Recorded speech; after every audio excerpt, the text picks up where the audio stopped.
Bueno, ya el compañero ha dicho muchas cosas que yo quería decir, así que seré más breve de lo que pensaba al principio, ¿no? Bueno, muchas gracias por la invitación, por permitirme estar aquí.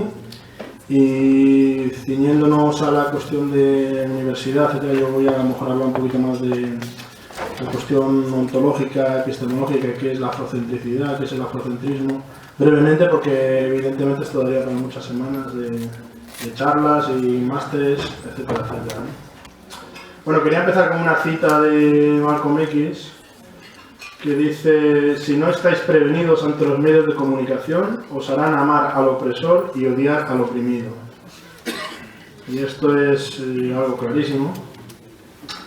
Estamos insertos en una sociedad en la que ha triunfado la supremacía occidental, asociada a una variante del ser humano, raza, etnia, como se quiera llamar, que es la blanca, y tiene todas las legitimidades, tiene el discurso en su mano. Basta que Occidente diga cualquier cosa para que se destruya un país, independientemente de si esa guerra es legítima, ilegítima, tiene sentido o no tiene sentido. Los medios de comunicación, la posición en la que se sienten los occidentales, la superioridad moral que les ha sido otorgada a través de la educación desde la más tierna infancia, de manera directa o indirecta, porque no es que sea una educación como llamamos ahora inclusiva, una educación basada en la diversidad, etcétera, etcétera, de forma directa o indirecta, la educación le hace creer al occidental que está en posesión de la verdad. Y como está en posesión de la verdad, tiene derecho a hacer lo que quiere con el planeta Tierra. Por lo tanto, la educación es un terreno, desde mi punto de vista, un terreno de batalla. Centrándonos en el caso de España. En España prácticamente no existen los estudios africanos. Y no existen, lo podemos decir, desde dos puntos de vista: por fortuna y por desgracia. Por fortuna, ¿por qué digo por fortuna? Porque cuando existieron eran los estudios africanos dedicados al estudio del sujeto a dominar y colonizar, que eran los estudios africanos básicamente en los años 30-40, cuando la colonización, bueno, en este caso en Guinea Ecuatorial, pues intentaba buscar los mecanismos de control de esas culturas en esos territorios que el sistema internacional, por supuesto que es el sistema occidental, había regalado a España, ¿no? Y por lo tanto España tenía que darse la tarea de entender a esas gentes para controlarlas y dominarlas. Y eso eran los estudios africanos. Por lo tanto, yo me congratulo de que la mayoría de los estudios africanos en este sentido se hayan desmantelado. El enfoque occidental nos habla de universalismo. Y en realidad el universalismo no es más que una forma de occidentalismo. Y si entendemos esto, comprenderemos perfectamente cómo se imbrican todos estos elementos en la sociedad: la educación, la política, los medios de comunicación, etc. Occidente ha creado la imagen de lo que debe ser la persona, porque existe un modelo que viene difundido desde Occidente sobre lo que es el estándar, lo que es lo universal y lo que no es universal. Por poner unos pequeños ejemplos. Si ustedes van a una tienda de discos, cualquiera, en cualquier sitio, vayan a buscar música étnica. Y van a encontrar la música clásica africana. Y vayan a buscar música clásica sin ningún epíteto extra, como pueda ser europea, y se van a encontrar la música étnica europea. Esto es así. Occidente ha construido, en base al discurso y a la educación, lo que es el estándar, lo que es lo clásico, lo que es lo aceptable. Podemos llenar las universidades españolas de afrodescendientes, pero eso no nos garantiza que los contenidos que se están impartiendo y lo que se está diciendo ahí sea el discurso equilibrado que necesitamos para nuestro propio progreso. Por ejemplo, tenemos el caso de Mudimbe, Valentín Mudimbe, a que yo llamo el buen alumno, un filósofo africano que empieza sus libros con citas en latín.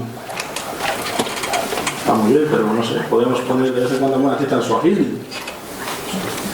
El alumno que dice que África no existe. Hombre, no existe, pero existe, ¿eh? El buen alumno es ese tipo de afrodescendiente que reproduce el esquema de pensamiento occidental y todavía existe y es más pernicioso que el occidental, que directamente lanza su discurso occidentalista. Y luego tenemos también filósofos a los que se les ha dado mucha prensa, como Kwame Anthony Appiah, que viene a decir que África es el mundo y que en realidad no existe una cultura africana ni existe ningún rasgo definitorio general que se pueda encontrar norte, sur, este, oeste de África, ¿no? Y en esta línea nos encontramos con que en España, por ejemplo, una de las pocas universidades que tiene algo relacionado con los estudios africanos en España, donde jamás han oído hablar de Kwame Nkrumah, Frantz Fanon, Cheikh Anta Diop o Molefi Asante. Jamás han oído hablar de ellos, pero sí han oído hablar de otros filósofos africanos que en realidad lo que hacen es reproducir el discurso de la problematización de África, de la África no existe, África no tiene ningún rasgo en común de norte a sur, este a oeste, etcétera, etcétera.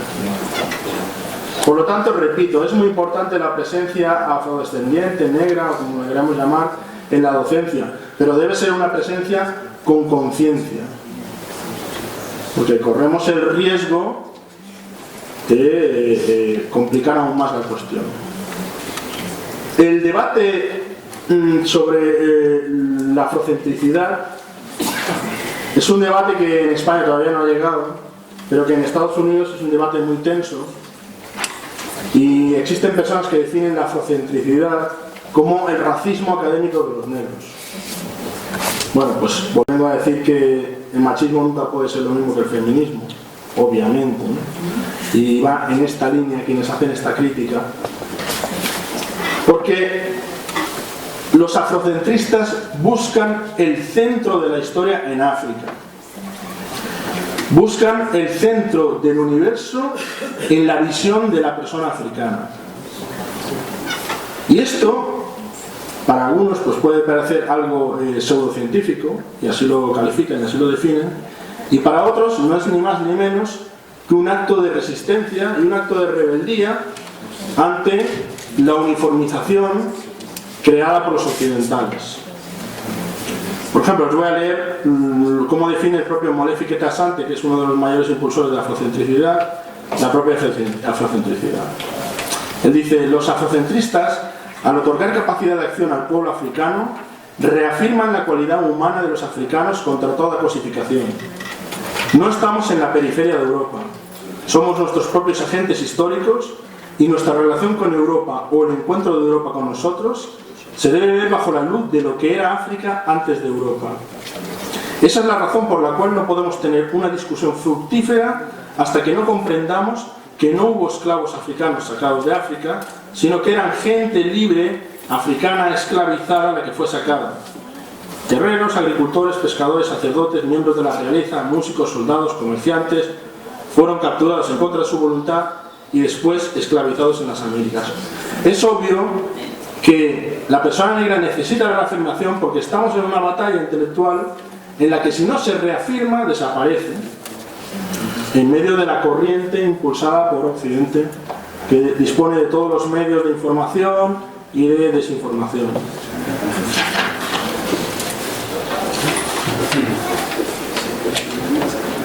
O sea que uno de los objetivos de la afrocentricidad es subvertir las categorías impuestas por el proceso de dominación sobre los africanos.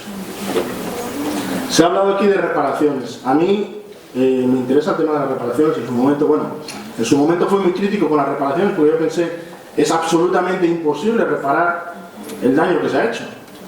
Entonces, ¿qué se va a pedir? Dinero, y una vez que se ha dado el dinero ya esté reparado, se acabó. No. Entonces, obviamente tenemos que entender el concepto de reparaciones de una forma mucho más amplia y compleja, ¿no?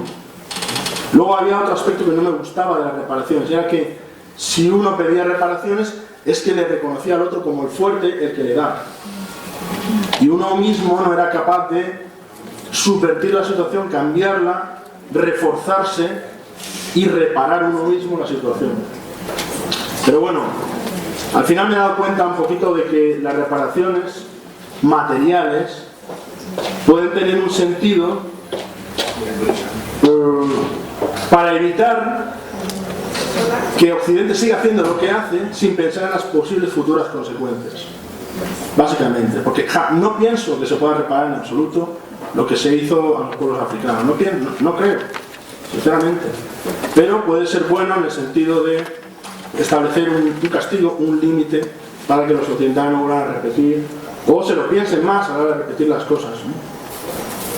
Porque nada de lo que pasó tenemos garantía de que no pueda volver a pasar. Puede volver la esclavitud, puede volver el colonialismo, de hecho existe bajo otras formas, etc., ¿no? Bueno, lo que decía es que la afrocentricidad es una reparación íntima nuestra a través del autorreconocimiento. Yo prefiero y busco más la reparación que podamos hacernos nosotros mismos, la que puedan hacer los gobiernos africanos, y la afrocentricidad es una reparación interna, trascendente, más allá de la externa, material, estructural, etc. Es una reparación en la que se nos devuelve la libertad de decidir quiénes somos, de dónde venimos, a dónde vamos, cómo nos llamamos, quiénes son nuestros referentes, quiénes son nuestros héroes o heroínas. De ahí que yo no puedo decir que sea colombiano. Es un crimen sacar a alguien de su casa, secuestrarlo, meterlo en un barco durante 2 meses en condiciones penosas, llevarlo a otro continente, venderlo, cambiarle el nombre, intentar borrar completamente su identidad. Y si nosotros, con nuestras propias declaraciones, diciendo soy esto, soy aquello, soy tal, movidos un poco por la corriente nacionalista, reivindicativa, del criollismo o lo que sea, nos dejamos llevar por esto, no nos estamos autorreparando en absoluto. Qué duda cabe que en el análisis de lo que somos o de lo que dejamos de ser hay diferentes fases, ¿no? Están las fases que ya escribió muy bien el psiquiatra martiniqués Frantz Fanon. Voy a resumirla, ¿no? Que sería la primera fase, la fase de negación. Vale, yo soy una persona, no soy negro, como si fuese incompatible ambas cosas, ¿no? Yo entro en la corriente del universalismo. Voy a ser un doctor, voy a ser un médico, un abogado. La ciencia es pura, es exacta, es neutra. Y yo soy uno más en esta cuestión y puedo llegar donde quiera llegar, etc. Luego esa persona se da cuenta de que sus orígenes familiares, su entorno, la visión que tienen los demás de él, etc., siempre tiene algún pero, algún esque, alguna matización, y entonces entra en proceso de crisis esa persona, intenta recuperar todo aquello que se supone pues, que ha perdido, ¿no? Y de ahí lo que hablabas de la folclorización de la persona negra. Son fases históricas también, y también pueden ser fases en un individuo en concreto, ¿no? Y todo el tema de la negritud, Seda Senghor, yo no soy racional, sino soy sentimental, yo tengo unas emociones fuertes, yo no camino, sino que bailo. Es como en el esquema de hombre y mujer. Durante mucho tiempo se le ha dicho a la mujer que es emocional, que el racional es el hombre, que la mujer llora más, etcétera, etcétera. No es ni más ni menos que una herramienta de dominación, porque como yo soy el racional y tú eres la emocional, en el fondo soy yo el que va a proveer de todo lo que tú necesitas emocionalmente, pero yo decido, claro, porque yo decido racionalmente. Y así, en el esquema occidente, el resto de pueblos, pues, y específicamente África, es lo mismo. Pero bueno, hay una fase de aquellas personas que se buscan a sí mismas en la que tienden a eso. Yo esa fase, por fortuna, creo que la pasé hace un poco tiempo, no mucho tiempo. Esa fase empezó cuando intenté aprender a tocar el tambor. Vamos a ver, yo porque tenía que saber tocar el tambor o tener alguna cualidad al respecto, ninguna. Es más, no sé ni bailar ni nada de esto, que se nos atribuye. No es más ni más ni menos que un primer intento de autoconcienciación que está muy bien, y de lucha, pero es una etapa que hay que quemar. La afrocentricidad nos permite pasar a la siguiente etapa. La siguiente etapa es una etapa de mayor equilibrio. Comprender que nosotros también somos creadores de ciencia, de tecnología, de conocimiento, de sabiduría, que también hemos sido imperialistas dentro del propio continente africano, que tenemos las mismas virtudes y defectos que otros pueblos, aunque obviamente al ser África una isla, porque es que África es una isla muy grande, pero es una isla al fin y al cabo, y tengan presente que el Sáhara divide mucho más que el Mediterráneo, por ejemplo, pues obviamente existen factores comunes dentro de las sociedades africanas. Esto es así, como existen factores comunes dentro de las sociedades occidentales, quizás no tanto como se ha querido vender o cacarear, etcétera, pero existe lo que es la cultura europea y existe lo que es la cultura africana. Bueno, para resumir rápidamente, la afrocentricidad y el afrocentrismo son dos vertientes de una misma cuestión. La afrocentricidad consiste en buscar el punto de vista africano de nuestra historia, de nuestra realidad, de nuestro presente, de nuestro pasado, incluso de nuestro futuro, y el afrocentrismo consiste en llevar eso a la práctica, a la praxis. Y es ahí donde en el afrocentrismo diferentes sectores o grupúsculos han podido ser considerados racistas. Yo ahí ya no entro, pues porque el debate sería muy prolijo y muy extenso, ¿no? Pero ¿qué puede tener de malo al estudiar, por ejemplo, la esclavitud, ponerse en la cabeza de la víctima y no necesariamente en la cabeza del tratante? De ese modo podemos saber que quizás las personas que son denominadas esclavas en la historiografía deberían ser denominadas esclavizadas, o que la captura de personas en África debía de ser denominada secuestro,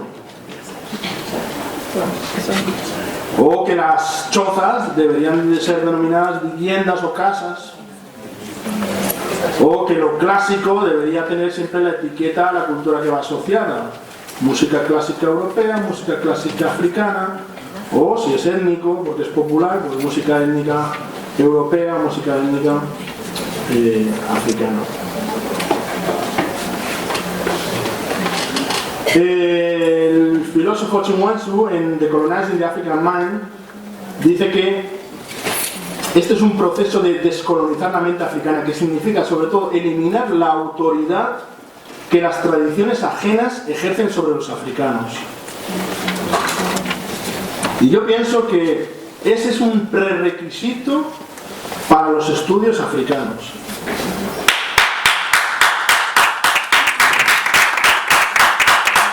Actualmente, que son herramientas para solidificar la hegemonía occidental, pues yo prefiero que no haya. Sinceramente prefiero que no haya.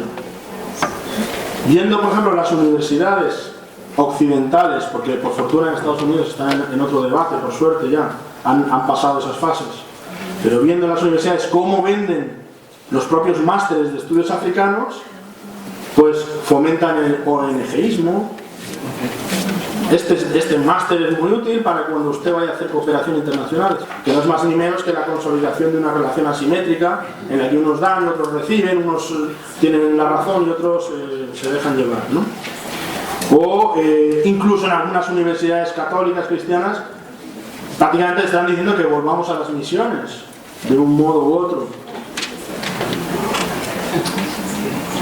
Y en América Latina todavía, lamentablemente, el enfoque etnológico, folclorista, que resta agencia política a los logros de los afrodescendientes en Latinoamérica, el principal de ellos Haití, la revolución haitiana, obvio es que debería ser estudiada ya no en el contexto de estudios africanos, etcétera, sino en todos los institutos, colegios, universidades, como probablemente la revolución más importante de la historia mundial junto con la Revolución Francesa, porque la completa y le da un valor más allá del que los propios revolucionarios franceses pensaban o proponían. Y en España todavía el enfoque de cierto modo de problematización de África. Es que África tiene un problema, es que las estructuras políticas africanas clientelares, y darle vueltas a cuál es el problema de África, que no es ni más ni menos que una forma de decir que las personas negras tienen alguna clase de problema y que sus estructuras políticas son problemáticas. Entonces, estos enfoques son los enfoques dominantes hoy por hoy, y de hecho no hay otros, en la estructura de los estudios africanos en España. Desde la calle, desde las instituciones independientes, como el centro que dirijo yo, que es el Centro de Estudios Panafricanos, que no tenemos ningún tipo de subvención pública, pero nos hemos dado a esta batalla y esperamos que finalmente llegue a esta institución, aunque es difícil porque hay que saber que hoy por hoy todavía la educación es una herramienta no para la liberación de las personas, lamentablemente, sino para la perpetuación de un sistema. Y bueno, para quien quiera profundizar a lo mejor un poquito más en lo que es la afrocentricidad, el panafricanismo, todas estas cuestiones, pues este es mi libro, o también lo pueden pedir al Centro de Estudios Panafricanos, en el que intento explicar con muchísimo más detalle cuál es la batalla entre la afrocentricidad y el occidentalismo. Y nada, eso es lo que quería comentarles. Gracias.